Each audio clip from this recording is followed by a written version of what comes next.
anak-anak kelas 5 semuanya, selamat berjumpa kembali dengan Miss Lia dalam video pembelajaran matematika kelas 5. Nah anak-anak, kali ini kita akan belajar volume tabung.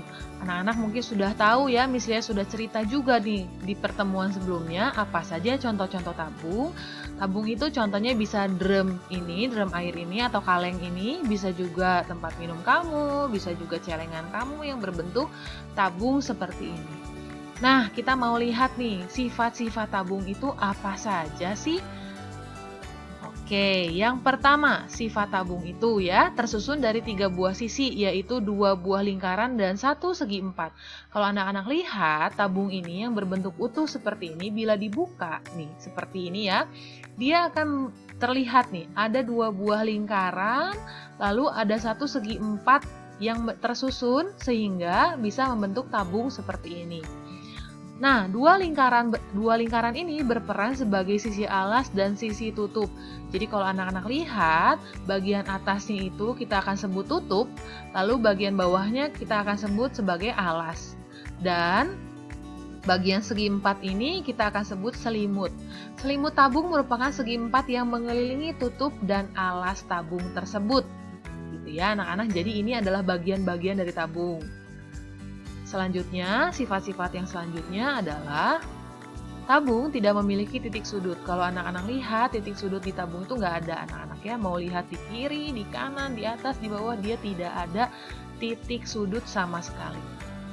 Lalu yang kedua, tabung memiliki 2 buah rusuk, yaitu rusuk pada alas dan rusuk pada tutup. Jadi rusuknya itu berbentuk lingkaran anak-anak seperti ini ya. Rusuknya berbentuk lingkaran, dia punya 2. Kalau tabung ada yang di atas tadi, yang bagian tutup, dan ada yang di bagian alas. Selanjutnya, jari-jari tabung. Jari-jari tabung itu adalah panjang jari-jari lingkaran. Kita juga sudah belajar lingkaran di pertemuan sebelumnya, bahwa jari-jari ini yang dipakai di tabung itu adalah jari-jari lingkaran karena alasnya berbentuk lingkaran. Nah anak-anak, jadi kalau misalnya nanti ada pertanyaan berapa sih titik sudutnya tabung, dia nggak punya, jadi jawabannya 0. Lalu berapa rusuknya, dia punya 2. Ya anak-anak, kita maju ke selanjutnya. Nah bagaimana cara menghitung volume tabung? Nah ini yang akan kita pelajari, ini akan kita hitung ya. Cara menghitung volume tabung adalah luas alas dikali tinggi. Alasnya berbentuk apa? Alasnya berbentuk lingkaran. Jadi kalau anak-anak kemarin sudah belajar cara menghitung luas lingkaran, nah ini akan dipergunakan kembali di volume tabung, hanya ditambah dikali dengan tingginya tabung tersebut. Contoh soal, hitunglah volume bangun ruang tabung pada gambar. Nah, ada sebuah tabung digambar jari-jarinya 7 cm dan tingginya 28 cm.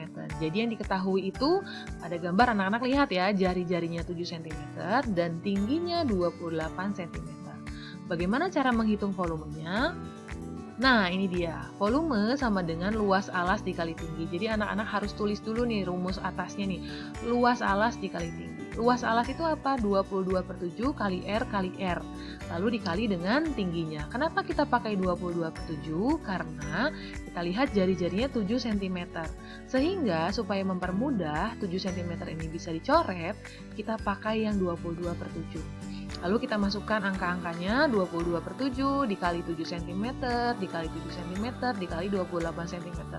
Jangan lupa satuan-satuan ini harus ditulis anak-anak. Kenapa? Supaya kamu tidak lupa apa satuannya. Lalu kita bisa coret 7 dengan 7 ya, 22/7 ini dengan 7 cm ini kita bisa coret. Hasilnya 22-nya turunkan, kali 1 cm karena ini 7 dan 7 kan 1 ya, 1 cm dikali 7 cm dikali 28 cm. Sehingga hasilnya diketahui 4.312 cm kubik. Maaf, Miss Lia salah ngomong sedikit ya.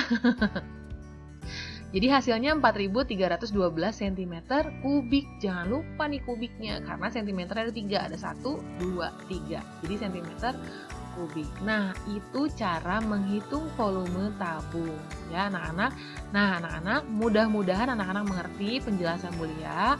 Anak-anak bisa mengerjakan latihan yang Bulia kasih dan menulisnya atau mengerjakannya seperti ini ya. Ada rumusnya dulu, lalu masukkan rumusnya lagi, lalu masukkan angkanya dan selesaikan.